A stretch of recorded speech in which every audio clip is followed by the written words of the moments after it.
Sila pala ang mga artistang nagpakasal muna, bago may nangyari sa isa't isa. Hindi lang pala sila E.A. Guzman, at Shira Diaz ang celebrity na sumunod sa celibacy, o ang hindi pagtatalik habang hindi pa kasal.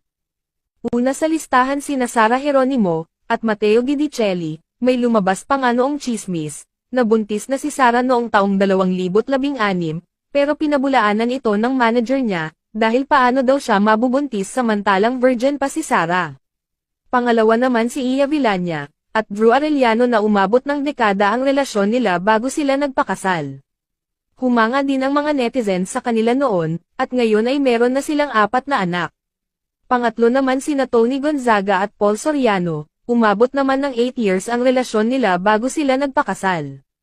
At inamin pa ni Tony na hindi sila nagsasama sa iisang kwarto nung dating pa lang sila, para makaiwas sa tukso. Ngayon ay meron na silang 2 anak.